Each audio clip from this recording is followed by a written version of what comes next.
Awesome in 3D print from Jay Thacker, also known as Param, and I'm joined by Kristen Soward's also known as Seventh Mastery, and we have an awesome guest today.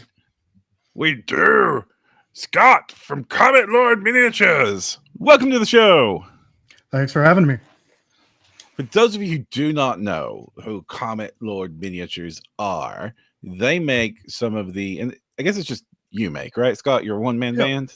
Yeah. Indeed. Scott makes some of the most wonderful, detailed, sharp, stylized, and horrific critters that you can 3D print today. That's true. Is that about accurate, Kristen? Yeah, I mean, I would say obviously I was immediately glommed onto it. Though really quickly, as much as like the Eldritch horror, cosmic stuff, monster vibe, is there, and there's vague planescape undertones, which I of course love. But the spiritual weapons actually were the thing that I think started printing the most. Almost every mini that has a weapon, you do a spiritual weapon with, right? Yeah. I was just thinking, is it every single one? And I remember, I think even the characters with like firearms, I might make them into spiritual weapons. Like, I wouldn't be surprised. I'm pretty sure that like quad crossbow thing also had one, maybe? I feel like it probably does. Might. Yeah. Like, I wouldn't be surprised. But like, yeah, especially, I'm just going to blame Critical Role for something really quick. Post Jester, Lollipop, people have really got into like doing the most wild, weird spiritual weapons out there. And I would say that like to actually have a scythe or, like a big double greatsword thing or whatever, there's not really anybody out there who has the variety you have. And there's kind of just a nice ad you throw in, and it's the tip of the proverbial iceberg of awesome that you throw at us. So, but there might be people who didn't watch your first appearance on our show. Do you want to tell us a little bit about how you got into gaming? The too long didn't read. I got into GURPS.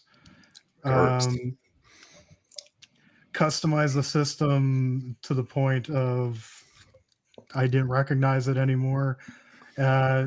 Eventually made my way to 5e. Played the most unique character of a tiefling warlock. And then fist bump, Edgelord Unite. Sorry, kidding. Yeah. And made my way back to Pathfinder, and I've wound up just going back to 5th edition again. Yeah. We got people in chat saying hi, David and Bear and Damie and James specifically saying, were those the weapons I have used? Yes, indeed. Those are the weapons, the very weapons that your telekinetic warrior used were those weapons. So yes, you've seen tons and tons of Scott's work on the table. If you were to describe what your miniature art style is, how would you describe it, Scott? Well, I would like to say it's high detail, dark fantasy, and then the 3 gothic cosmic body horror. I will give a big verifying can confirm on all 3 of those things. Yeah. Troy says sexy yet disturbing. I mean bathtub lich, which I still. Oh my god! Why do thank you for bringing up the bathtub lich? Because it's kind of my fault. If you all coiling in horror, it is because Scott does wonderful, well execution, great artistry, and some of the creepy things are extremely creepy and send me into nightmares where I want to go back to my cute little fuzzy miniatures. Well, I'm also going to throw out high detailed, but also durable. Like I feel like not only do your prints have a ton of crisp lines and a lot of like filigree and detail work that like the amount you pour into the equipment and stuff, but they print well and they're very resilient. Like those weapons have been knocked all over the board. And, yes, I did print a little bit. There was a little bit of tenacious in them and they were with a transparent ABS so that they kind of looked spectral, but it doesn't matter. Those things were like well put together, even with their big, like wispy stands and everything. And the physics, super, super cool. I don't know. And that actually brings me up to my first question I have for you. We've been doing this gig of 3D printing for several years now, and you've been involved in it pretty much since the boom started. Um, what is your opinion now of what makes a good 3D printable miniature? This was a topic we had a little while ago, but I would love to hear a sculptor's take on that. Oh boy. I feel like there is a long answer to that, and there's so many facets. We have time. Well, yeah. Recently, I've actually been kind of helping another artist out with feedback on some of the commissions they've been getting, and giving my take on like how these commissions are going, what can be improved, and all that. So, I feel like I should be well versed for this answer, but all the things that come to mind is like you need to have like awesome silhouettes from all angles, because the reality is when you're playing on a table, everyone's seeing it from a different way or from perspective, and something I try to take account for or take an account for as a sculptor. But on the more creative angle, I think I love, at the end of the day, storytelling. If you can tell an awesome story in these, I want to say small miniatures, but reality, a lot of my catalog tends to be oversized nightmares. But if I can tell a story, I think it makes it just it brings it to the next level. Yeah, like just looking at this skeleton warrior that I pulled up, there's a lot of the kind of innate storytelling into it. Like, how many skeletons have we seen in 3D printing? Hundreds. It's like one of the basic files that I think every sculptor is obligated to produce before they're allowed to get their ZBrush license. But this one has like swords running through it, and the one that's like really eye catching. Is the sword that's going through the back of its head. And at first, when I was looking at it, I was like, oh, that's really cool. He's been stabbed through the back of its head and the sword's coming through his mouth. And then I noticed, no, there is a complete cleave line along the top of his head and down the front of his jaw. He got chopped into the back of his head, and he's been stabbed so many times. This skeleton is building a story, and that story is telling me he is not to be messed with. Exactly.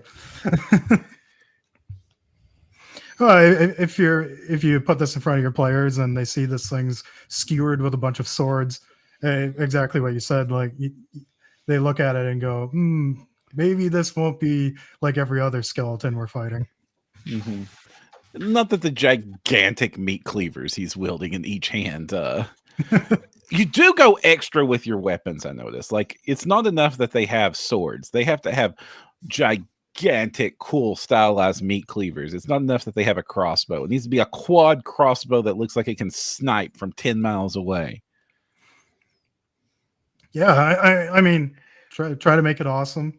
I mean, there's a place for everyone to have a perfectly proportional weapon, but maybe it's a little bit of the like Soulsborne influence where things are 10 feet tall, wielding entire like pillars, trying to crush you. Right. But we talked about this a little bit during your last interview. Like, you mentioned Soulsborne, like video games and modern fantasy are definitely heavy inspirations for your work. Oh, definitely. And do you think that there is more in modern fantasy depictions that artists should be paying attention to? Because I know that a lot of people talk about the classics, and some people like don't want to like involve video games in their fantasy world. And like, I know there's a bunch of grognards that kind of get all grumbly about it, but I mean, I love modern fantasy, and I want to see more of it. Oh yeah, I think having a wide net of fantasies can only improve your art, right? And more references and just evolving your taste. Like, I know personally, I've wanted to kind of dive into those like old JRPG art. I want to say booklets or like old game concept art, because It's those really cool ideas that you just kind of don't see anymore. So what are some of the ideas that you don't see anymore that you've brought into your work? Oh, that's I mean, I feel like I'm still in that kind of Soulsborne category with my new project. I've definitely employed some like Bloodborne kind of body horror. This is inspired by the series Blasphemous. Yet again, like Oh, talk about a really cool like fantasy style that is inspired by like I think it's like Spanish Catholicism, mhm. if I remember correctly, and just taking my own spin at it, right? So you mentioned that you include body horror as a common element in your theme. So, what is it about that you find appealing to bring into your art? I think it even like comes back to the skeleton we were looking at, like not necessarily that it's body horror, but that feeling that I want to bring out in like a D&D player, or when a DM drops this on the table and then they look at it, it's like, oh, that's a horrifying monster, and then you start to look at it a bit more and a bit more, and you go, oh no, like, this thing's much more terrible than I originally thought. Yeah, I mean, when you look at something like this, and I guess if you look at something like something from Souls, the Inside Out Dragon, like it's a slow reveal as your mind fills in the blanks of what horrific things must have happened to get to this point. Your inner Sherlock Holmes is your enemy at that point. Yeah, with my new project, there is a creature called the Lambskin Beast, which usually you'll see screenshots or renders of its head, and you can see that like uh, when I write the lore for it, it is a fusion between man and beast, and it's a sheep and a man. But yeah, when its mouth opens up, you see the mouth of a wolf kind of break through, and I try to keep those storytelling elements, and you can even see remnants of a human skull like on one side of its face. Stuff like that tells a deeply disturbing story, but something I hope that like dungeon masters can have fun with, and put a little terror in their game. When you're doing that, do you actually like take that aspect on where you think like this is going to be used on a gaming table in this way specifically? Like, is it specifically as, oh wow, that's really cool, as a dungeon master that you kind of get in that mindset, or is it more just create the art and then just hope it gets used that way? Wow, that's neat. I feel like the answer is yes. Yes. I mean, fair. Yeah, because the Lambskin Beast was actually something I ran in my own game for my players at the time, and inspired me to like get the sculpt really going. But it was something I was like stewing on for a bit, and I I would hope that people use it in that sort of way. But I also have heard from plenty of people in like my community telling me how they use my miniatures, and it's nothing I planned for, but it's so cool to hear. Yeah, definitely. One of the cool things I think you do, and that this is, I almost want to say a service you offer, is that you actually stream your sculpting process a lot, which I think is fascinating to watch. I mean, I'm glad you find it fascinating. Full stop. I am not a great streamer, but I'm like, hey, if the community wants to hang out, see what I'm working on, wants to chat with me, I'll be working away here. I'm definitely not one of those streamers who is constantly interacting with the audience, unless we get into some like D&D loop or talking about or they asked me a question about sculpting, and hopefully I can give some insight on what I'm doing. Yeah, I'm Just just a real thinking, chill like, hangout. yeah, it is a chill hangout, and just like watching even like a texture emerge, or like when you're like getting that shape and like pulling something out, like a, like you're actually creating like a structure underneath the flesh or whatever, and it starts to like, bulge out, and you're starting to get this like, oh wow, like you see where it's actually like coming together. That is super cool, and also just like kind of chill to see like the details slowly kind of emerge and like fuse into that. I don't know. I have oftentimes found myself like, where did the last 45 minutes go? I've just been watching Scott like put scales on the side of this thing, or like work on chainmail armor or whatever it was, like gone, complete fixation. So I find it very peaceful and like calming. Yeah, that's also kind of what I hope, is like maybe someone's at work, they want to throw something on in the background, or like maybe they work from home as well, because it's something I often do where I'll just lurk on Twitch and have some art streams, game streams up, and just uh, have someone talking and hanging out in the background while I work. Now, one of the things that we've seen criticized in other forms of the creative art community is that you have to be your own publicist, you have to be your own personality. It's not enough that you get to be your independent artist; that you've got to be out there, market it yourself, and then you've got to like be your own influencer, your own marketer. Do you think that's become true for the 3D sculpting world as well? Yeah, to a certain degree. I mean, any indie artist is going to have to like market themselves. It's um, a reality is like I've had a chat with other like art Twitch streamers where it is kind of Twitch is a great avenue for making fans into like super fans, because they get to know you, they get to know the artist behind the art, and that can be a great thing. And you are kind of selling yourself at that point, because you are, when you start making these connections with your community, um, you're kind of having them invest in you as a person, rather than just the faceless entity dropping STLs um, out of nowhere, right? There definitely was that moment for me, because I was like saw you had Slod and or whatever we want to call them to not get in legal trouble, but Chaos chaos codes. chaos toads, and you had your cool dice that were not dice, they were creatures, but they were like almost like Modroni, but they were dice, and like all these things. And I was just kind of, oh, this is really cool, and then like I actually got to interact with you a little bit and watch your streams and stuff. I was like, oh, that's cool. And then you came on the show, and it was a transformation, right? Like, and I could see that being kind of like a process of how any of your customers slash fans would transition through that. And that's obviously critical to building your community, but it's also critical to like pull down things like this new project you have coming up.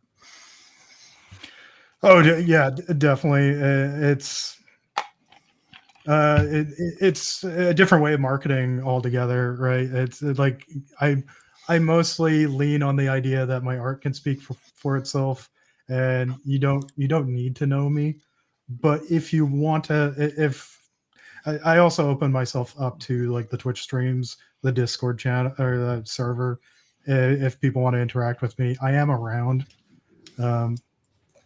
But I do like to keep that distance to a certain extent, um, because I'm not available for like hundreds of people to constantly uh, interact with me. I don't think anyone is.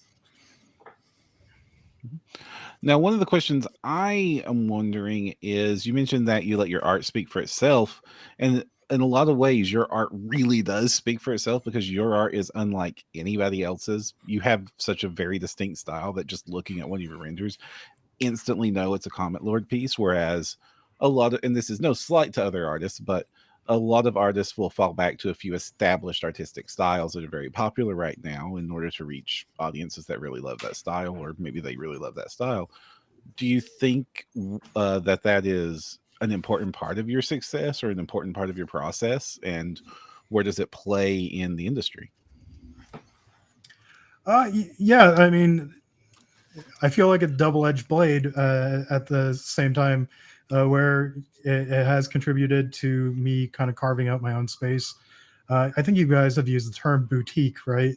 Mhm. Where I am more of a person who will give you this high detailed, small statue of a creature and not really a provider of armies. It's just, as an indie creator, it's a lot to put out, and not quite the way I like to work on things.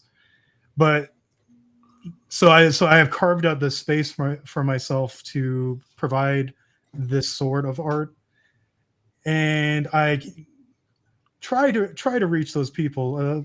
We can talk about algorithms all day, where my art just does not reach people like I think it should. But I imagine there might be more success in going into those styles you mentioned, and taking on those more common, would we say, common tropes of fantasy.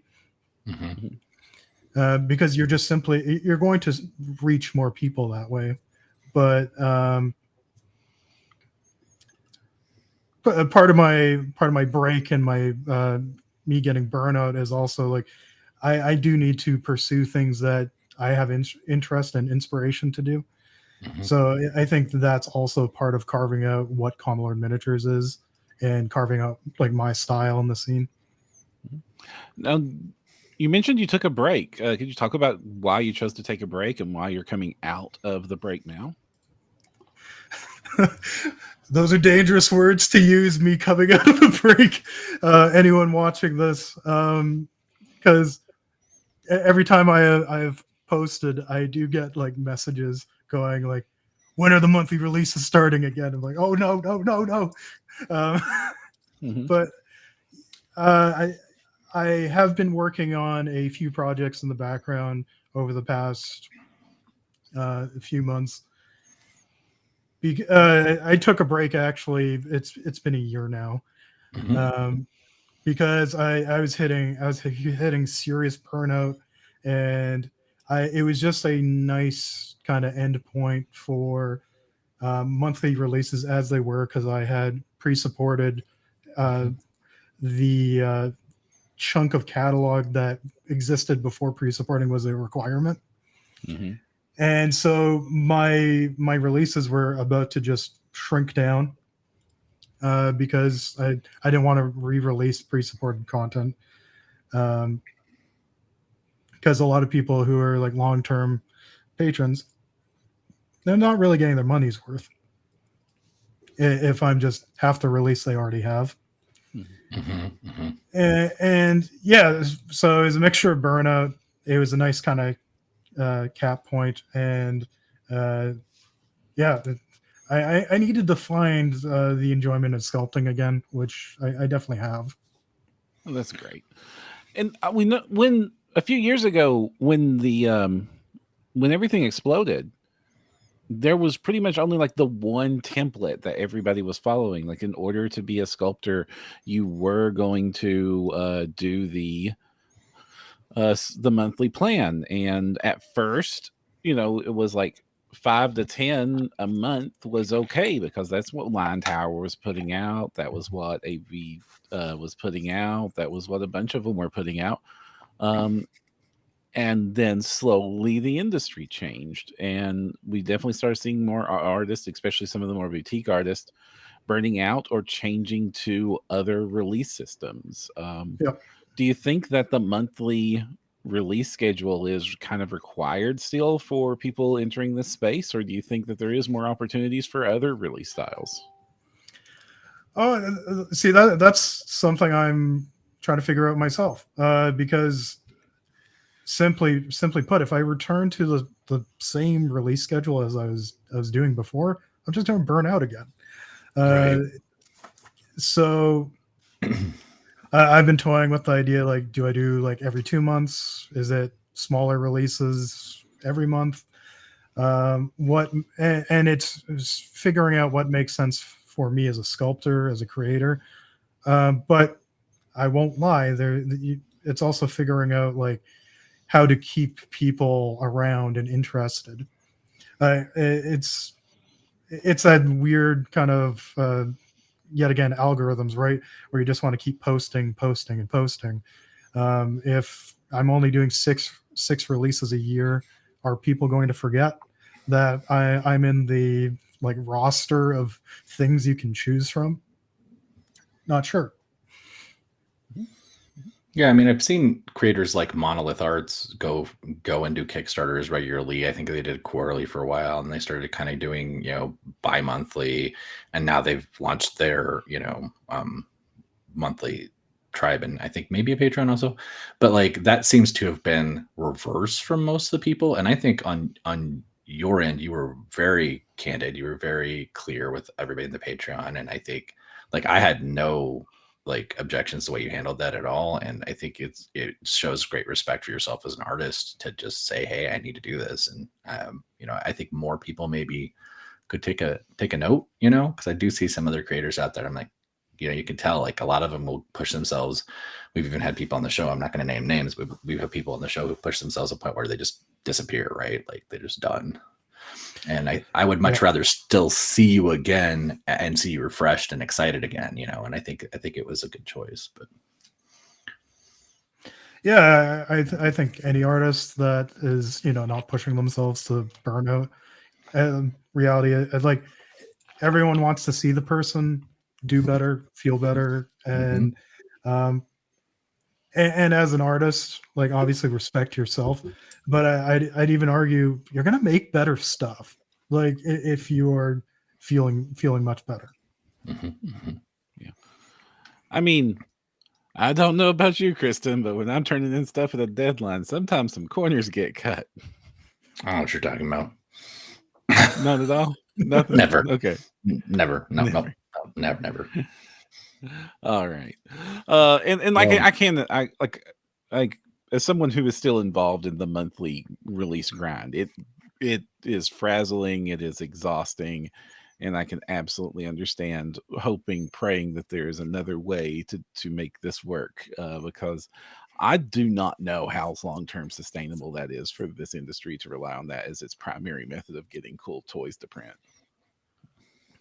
Well, yeah, like it's obviously people want your content, and they want these awesome miniatures and all this cool stuff to print, but there is someone behind there churning this stuff out, and eventually like something's got to give.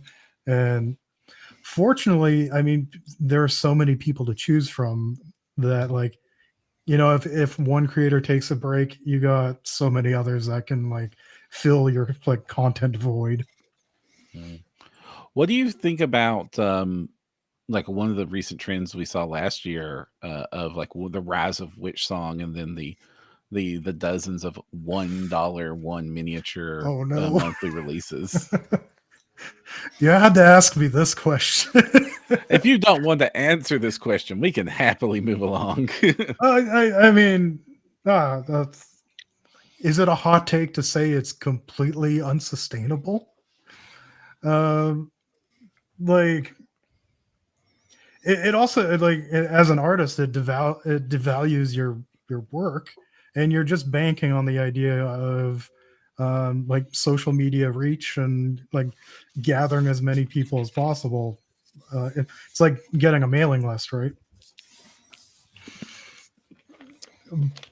But yeah, it's and I am not a fan of the $1 releases, and I probably shouldn't go too deep into how I feel about this one. Yeah, sorry. Yeah, we don't need to put you in too much hot seat. That's not our style. No, it's okay. It's okay. So, though, just kind of break it down. You do like you've done 10 minis for $10 before. So, like, where is it? Just because there's that low point of entry, that there's a low ask? You think is that what it is that's challenging for you? So what I've seen from the $1 stuff is you're putting out like something I would charge probably $10 alone, but for $1. Yeah. And I like to kind of go back on my old $10 releases. I would prefer not to release that many minis for $10 if I can avoid it. but I do Right, know the right. market has a certain ask for like what you get for your $10, and that's Right. like. And earlier when I was talking about like, oh, do I do smaller releases every month or a release every 2 months? I'm also trying to figure out, wait, how much do I actually deliver every release? Because like looking back on it, it's like 30 cents per miniature. And Right. it definitely feels yeah, like it devalues your work, especially when I think I don't want to say for sure, because I think I remember $1 patrons, you get like a boss plus a PDF and maybe some minions, or am I Dep- just depends There's on been depends different on a yeah. bunch of them. crews. Yeah, there's been a lot of them. Yeah, but that Yeah, I've so seen like, that for sure. Yeah. yeah, so when I see that kind of stuff, I kind of go like, yeah, as an indie artist, it's like, oh boy, that's we're racing to the bottom, and Right. I'm not a Right. fan of that. Okay. Yeah. And like, yeah, and like obviously the other contrast is like the mega crews that are putting out literally hundreds of miniatures for the $10, and like how is that even close to sustainable kind of situations. Oh, but there seems to be another a way. There is other release methods that we have been seeing people go to, releasing semi-regular crowdfunding attempts, and like that's how Ian Lovecraft and all the wonderful terrain they do comes out, and like Asgard Rising's periodic crew. I'm pretty sure that Daka Daka is mostly funded through their crowdfunding campaigns at this point. Um, what are your thoughts on crowdfunding campaigns, Scott? Well, I'm currently gearing up for one. What? No. What? No way, you guys didn't know. Yeah, the Comic Codex. My community wanted 5e stats for my monsters, and Ooh. seems like a good idea to get my miniatures on more tables if you have a stat block that can go with it. Yeah, because like I can find stat blocks for Minotaur, and some of your models are really cool takes on some classic inspiration that I could probably find stats for. I'm not going to find stats for Inside Out Goatman. No. True. Yeah, I over the years I've tried to make sure that I make stuff that is usable in your game, but let's be real. Like you said, the lambskin beast is not something you're going to find in a WotC book, at least from my knowledge. So, providing some sort of stats, some lore, and some cool art sounds really cool to do. So what is the offering? Like there's going to be stats for your models, or they're going to be models for these stats? Like I know you're taking signups right now. Link down into the comments, everyone, to sign up. We really hope that you do. Just give them an email address and you'll find out when this thing launches on BackerKit. Yeah, so I am new to making like 5e supplements or any sort of, well, I don't want to say official stat blocks, but like a product based on like stats and like PDFs and whatnot. And so I'm gearing for 100 pages. That's my best gauge at this point, because yeah, saying 100. My original idea was talk about over imagining this. I wanted to do like hundreds of monsters. And I'm here for it, but go on. Well, as soon as you pull up like a spreadsheet, put in the numbers for art and paying designers to make these stat blocks, you suddenly go like, oh, maybe not 300 monsters. Maybe not. Yeah.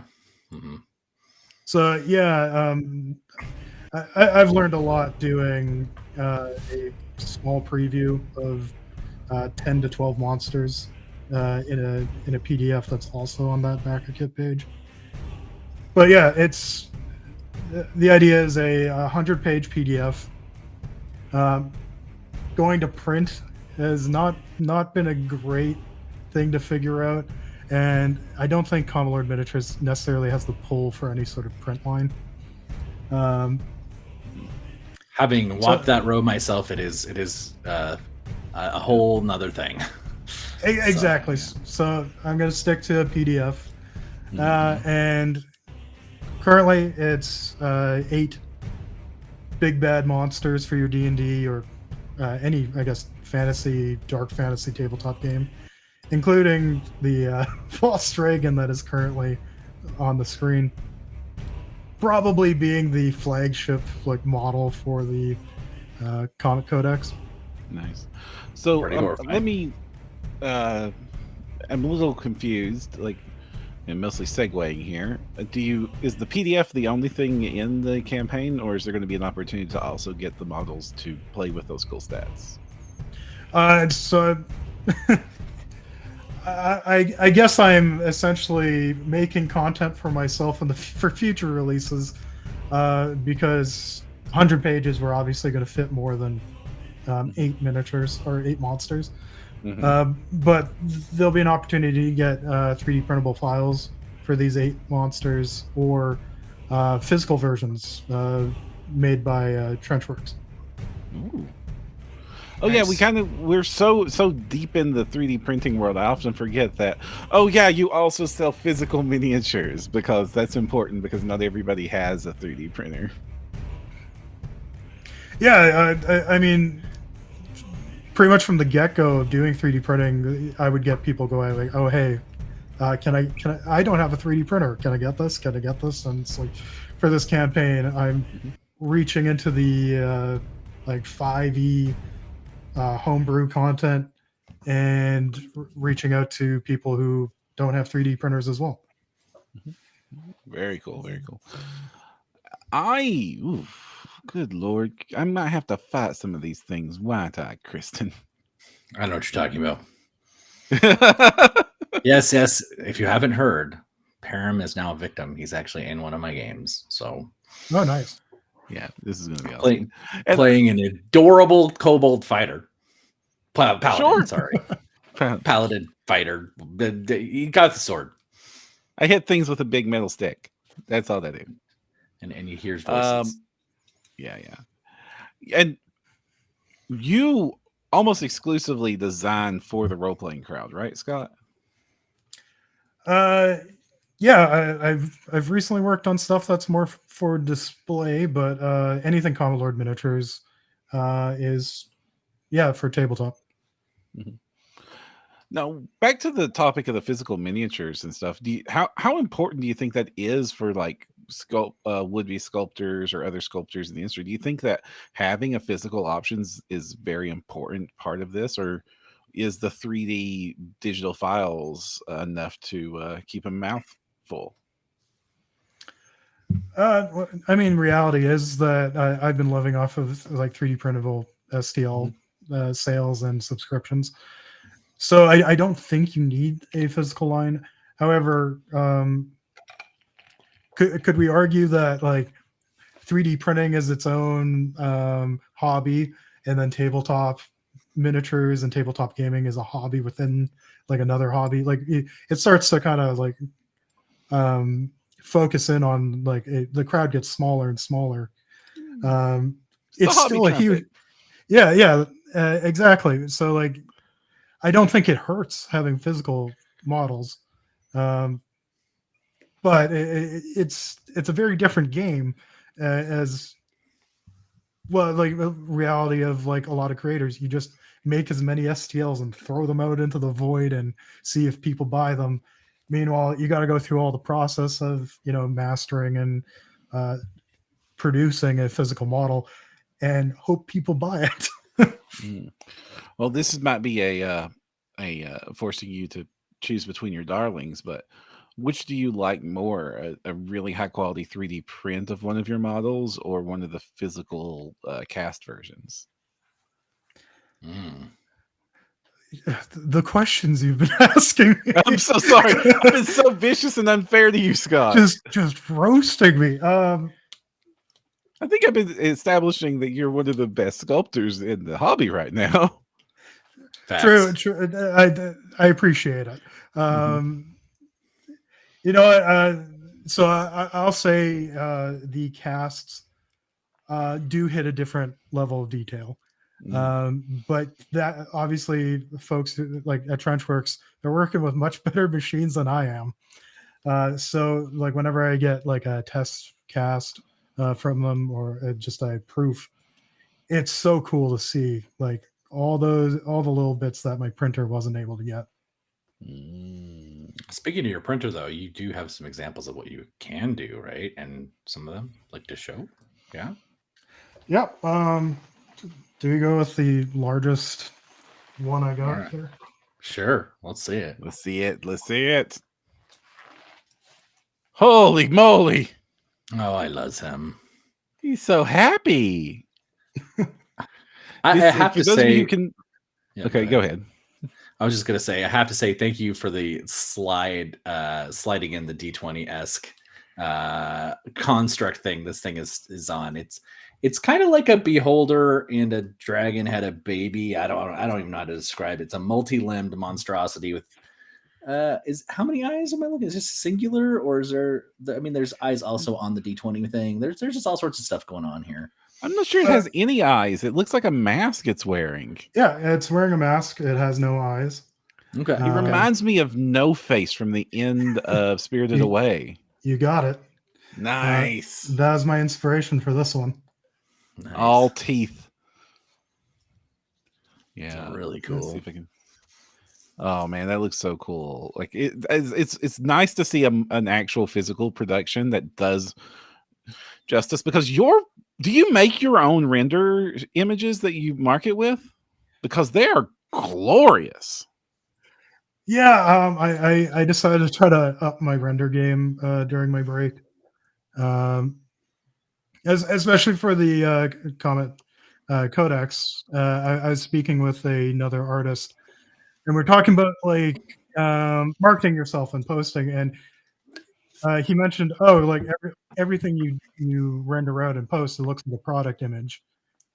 Why not try to like make it more illustrative and like I want to say engaging, right? Where you don't see the full miniature and it's more of an evocative thing rather than just like, oh, here it is, full view, see everything. These remind me of like the really cool movie posters you would get leading up to a blockbuster release. Yeah, I believe my spouse mentioned Alien for this one. Oh, very cool. Yeah. I get the vibe. Yeah. And honestly, they do sell, and like it goes back into that leaning into the story with like these odd angles focusing on it. It's kind of like adventurer eye view or the last thing the paladin sees. Yeah. The last thing the paladin sees. I love it. Do you have another test print? I thought you said plural. I'm excited. I got a whole bunch of them. Yes, I see them. I mean, show it. I want to see it. Lambskin. It's Inside Out Goat. Yes. Oh God. See, that is. You're saying your printer didn't do that good. It doesn't do as good a job as the cast. That's still freaking phenomenal levels of detail. Mm-hmm. What was that printed on? Mars 4. Mars 4. Oh, Mars 4 is a wonderful printer. Very, very high detail. And what are you using for resin there? That's very crisp. Yeah. Standard Elegoo gray. This is primed. Okay. I was like, that collar is just like perfect. Wait, for screen put capture. it up again. That's primed. That's still stark detail for being on prime too. Like, nice. Oh wow. I want to say. Yeah, my camera is fighting me to focus on something. It's wanting to do like the very shallow depth of field on that monster. It was trying to do that same, a cinematic reach view, terror claw coming at you. I noticed that the Comet Lord themselves is one of the miniatures that they've been marketing as part of this. So that will be marketing something else. Something else. Something else. Something else. I'll get into it. right after showing off this thing. Oh, it's the big old dragon. Yes. So yeah, it's on like a 5-inch base. I decided to like go past the 5e measurements for this thing. So, Yeah. At a certain time, you just go, oh boy, and that's the size category. Yeah. Akuzuru in chat, grab hands. Yeah, honestly, like I would be like any of these models would be one of the pride of my collection on the shelf. Yeah. that's kind of the goal with the Comet Codex. Like I realize I'm not going to put out like a whole army of miniatures alongside the Codex. Like obviously, I would love to give a miniature for every entry in the book, but Comet Lord Miniatures, my strength is going to be giving you like some really awesome display pieces. Mm-hmm. Well, one of the things I'll say is you do also offer a bunch of posing for a lot of your minis too. Oh, that's a centaur beast. I thought it was just a really cool minotaur. Yeah, no, it's God, this is reminding me very specifically of something. What? Oh, it's way cooler than the ones in WoW. There's something else. Diablo? Does Diablo have a mod? I want to say it has like a quadrupedal demon like that. 2 did. Did you play 2? Oh yeah. No. I'm trying to think of which demon it is. And what's the story with Mr. Smiley here? Oh, so the false knight. I'm going to try to make a whole line of false creatures, inspired by the false Hydra. So yeah, like the false dragon breathes like a miasma of like mind-altering like fog. The stat block in the PDF for the false knight, it's the terrible thing the designer and I worked on was it's actually an ooze that reforms into like a knight-like appearance, or like the mockery of a knight. But this thing grabs heroes and drains them of their memories. So it'll actually steal your proficiencies, your spells, your languages. And eventually it can steal how you look, because it is a shapeshifter. And once it has your memories and your appearance, you can't trust anyone. It suddenly becomes the thing. I like it. I did a similar monster for TPK, and I vibe with you very much on this. And is it big? It looked like you presenting it as big. Oh, you have it here. It's the smallest one.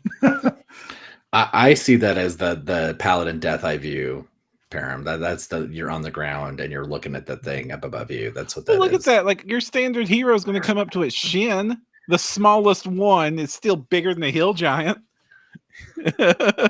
I love David's comment. What if it steals my executive dysfunction? I like this. Yes. Can I weaponize my ADHD against this monster? Take my distraction. Only if you didn't need your liver. Oh, he takes it with my liver. Got it. Okay. Smallest but still huge, Aguzuru.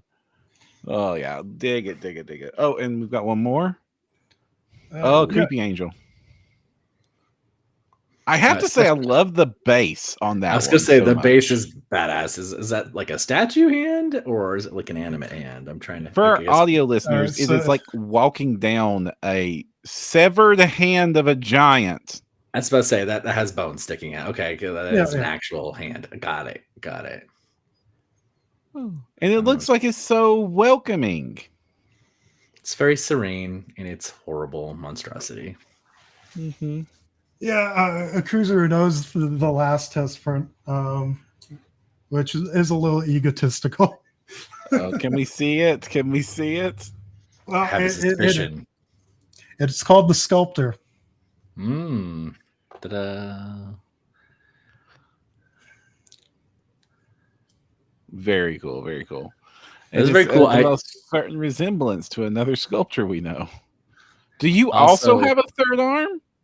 I was about to say, we do have the extra arm, and do we have a little nod to magicians with the 6 fingers? Is that what I'm saying there? Yeah, so it wasn't actually a nod to that. I more so just wanted that kind of Kingdom Death creepiness of like it kind of looks human, but there is something wrong about it. I mean, with the 3 arms, it's got very vibing the classic Fomori thing. So, like, I don't know. Are we looking at Mhm. some self-esteem issues right here on display? I'm a little concerned, Scott. Nah, he's got all the confidence. The base is just covered. I think it's like 64 mannequins that are like the chisel. I made it look like a chisel is like just kind of scratched off the face and tossed them to the side. Yikes. I do like the comment from David. Was the angel with the giant severed hand? It could just be the biggest mage hand ever. I like that. Yeah. The Tenzer's floating mage hand disc combo. I like it. I like it. Do you have any other? I mean, you alluded to another project. Is it too early to talk about this other project?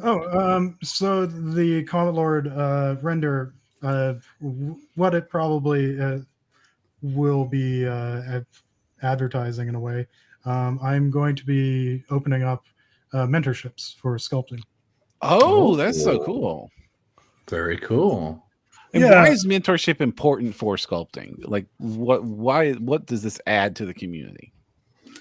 So I've been working with Peter Marbacher, creator of Angelarium, pulled me onto a art academy he's working on called Huckleberry Art Academy, and I'll be mentoring on there. But I think the idea is to help other artists kind of find their creative voice. Mhm. And yeah, like if I can help other sculptors, yeah, find their creative voice in the venture of like making miniatures or doing any kind of sculpture art and or digital sculpting art, then that sounds really awesome. Kind of like I'm not sitting here hoarding and all the knowledge that I've gained over the years of sculpting. But yeah, if I can help someone find the creative voice, that it sounds awesome. And like, are you Super going to be cool. teaching all types of sculpting or sculpting specifically towards miniature production? Obviously, my specialty is miniature production, but I think like a mentorship, I imagine it's seeing, getting to know someone, seeing what they need, trying to find those blind spots for them, and like, yeah, empowering them creatively rather than me.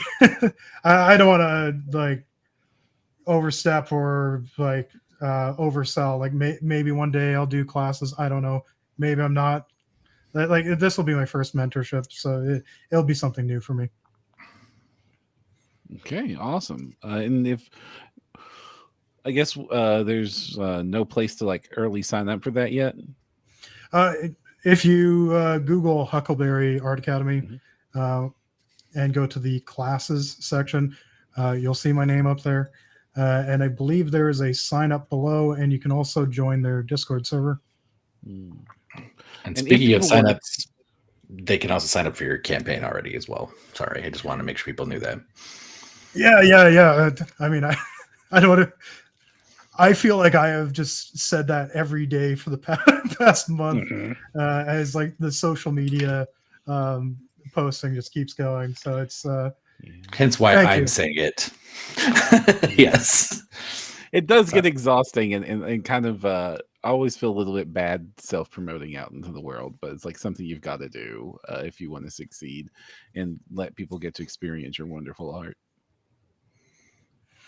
yeah. I mean, like every time I post, and it's just like, oh, by the way, there's this in the link or links in the comments and stuff like that. I'm sitting there going like, oh, I am sick of like self-promoting, and I'm sure other people are sick of it as well. But then Not of you, but of myself. Yeah, and then I get a sign up where someone downloads the free PDF, and it's like, okay, I reached someone. Mm-hmm. Yeah.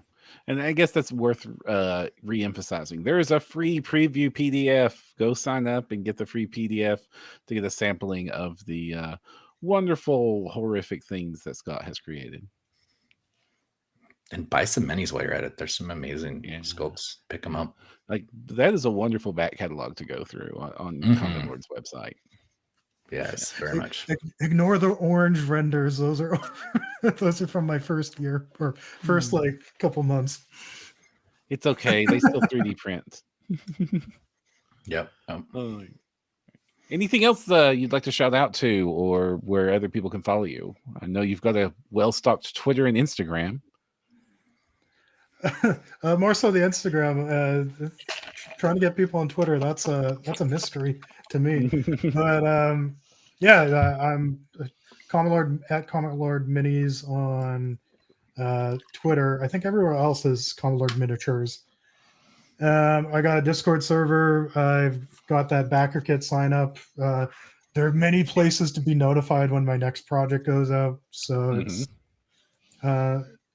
as Kristen mentioned, I also stream on Twitch. Awesome. Well, anything you want to shout out to, Kristen? Nope. I'm just basking in this majesty. I was all about Comet Lord all day today, talking to people. I'm super happy to get to talk with you again, Scott, and really very happy. This was not a trap. We're sorry for the spicy questions, but you're just such a wonderful font of knowledge that I could not help myself but tap it. Well, also just that you've actually displayed vulnerability in the community. Like, I feel like a lot of people don't take that step to do the self-care and to watch out for themselves and to advocate for themselves. They let this churn for like monthly things and this like consumption. Like, it's just like one of your demon monsters trying to suck you all the way down to your bone marrow. Like, yeah, no, I'm glad that you've provided an example to artists out there for a lot of things, a lot of self-advocacy, a lot of, creative control, and just the whole thing. I applaud you on so many levels, and I love your stuff. So I appreciate it. I hope artists, like, if I can be an example of like take care of yourself, respect yourself. If I can be an example of that, that's great. Well, make sure you check out Comet Lord Mini's website. Make sure you go to the campaign page. Make sure you follow them on Twitter. Not Twitter, Instagram. Twitch, also Twitter if you happen to still use everywhere. that platform. Yeah. And watch the Switch streams. We'll have links to all this fun stuff in the description and in the comments. And until next time, I'm Jefferson J. Thacker, also known as Param. I'm Kristen Sowards, and don't forget to use your screen protector.